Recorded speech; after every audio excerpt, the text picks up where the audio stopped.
The question posed to me is, in a struggling and in a world of extreme upheaval that affect our calm and our state of mind,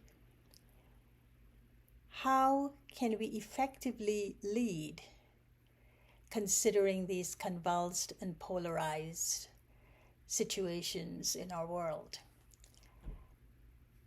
I think that leading in a convulsed and polarized world requires some very specific things. The first is a focus on the individual self. And there needs to be a cultivation of a daily practice to create an inner state of being that is strong, that is stable, and it is steady. Every day we wake up to a world that is rapidly changing. And so we must prepare ourselves on a daily level to step into the world, ready to show up in a way that helps me to face a changing world of uncertainty, where anything can happen at any time and all of a sudden. So that would be my first suggestion. The second one, I think, requires a deeper understanding of this word collaborative. I feel the leadership style needs to be more collaborative and more cooperative. And for me, the first thing that I would look at is how to include people at a meaningful level. So the meaningful level for me would be to look at the specialties each one brings, not just at the level of their skills and their talents and their expertise, but as the individual specialty of characteristic. And I would use that as the diamond, and I would use that from where the sparkle would emanate.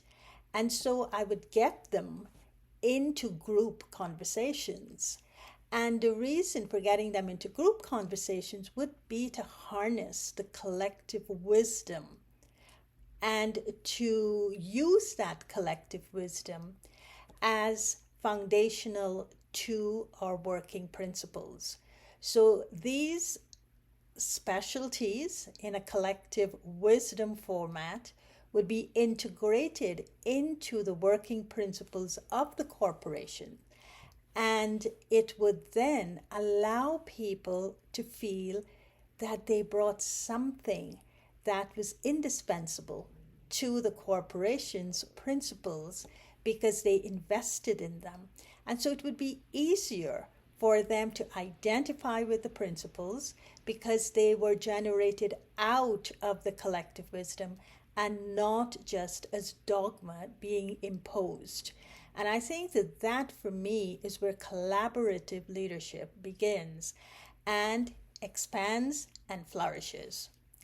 And I would think that the third level is the working spaces themselves and the importance of investing in the working spaces. I know that during the days of COVID, many people ended up working from home, but I do know also that the workspaces are being reopened and people are, in some cases, not wanting to go back to work, but in many cases, they do want to go back to work. So how would these working spaces welcome them back in ways that would be new and meaningful to their lives? Working and living under the pressures of the product and the profit has created a culture of mental illness. And so how do we get people who live more hours in their workspaces than in their homes or their living rooms? How do we get them to be nurtured by these work spaces? And further, to understand a little bit more about workspaces, is that they actually carry an ambiance, and it's sometimes called an atmosphere that gets created out of the people, their feelings, their attitudes, their thoughts, and they all create this atmosphere in the space. So how can we make these spaces more open, more free, more welcoming, more warm, so that we encourage people to be themselves and to be open and to be free to have conversations about things that are meaningful to them? Those conversations could be on their well-being, their family well-being. It could be about their visions for growth for themselves, for their colleagues, for their companies, for the future product of the company, about their challenges, about the fears, about the things that I feel would be important for them to open up and talk about, because the space in and of itself allows them to do that, because it's safe and they don't feel that they're being judged. And so I think that is very important in the leadership of today. And I feel that it would also contribute to helping people to move out of the imposter and fake it till you make it syndromes. The other question that was asked was about trust and how to contribute to rebuild trust, both at a leadership and a collective as well as an individual level. For me, if I were to look at the word trust today, I first of all maybe would see it on the American dollar, in God we trust. And that is a very big message, because human beings have put their trust in money, and the money is saying, in God I trust. And so I feel that this word trust somehow shouldn't just be put within a material paradigm, but it is definitely a spiritual paradigm that it has to be looked in. So when I say spiritual, I mean I will take the word trust and put it first and foremost in relation to myself. And I would explore that word in relation to me, who I am and how I see it, how I understand it, and what it means to me. So I would say that these would be some of the questions I would ask myself if I wanted to be a trust influencer with the aim of building trust and in relationships and in the workspace and with my colleagues and, even with the climate, even with Mother Nature. How do I rebuild that trust? I would ask myself these questions. Do I trust myself to trust others? Do I have the willingness and empathy to extend trust in my relationships? Do I have the inner capacity and courage to give the benefit of the doubt? A big one for trust. Can I be transparent with who I am to others? Trusting that the more they know me, the more they will be able to trust me and to trust my intentions? Those would be the questions I would ask. Why? Because trust is the new currency for success. It is the foundational element to achieve great things and to form long-lasting relationships.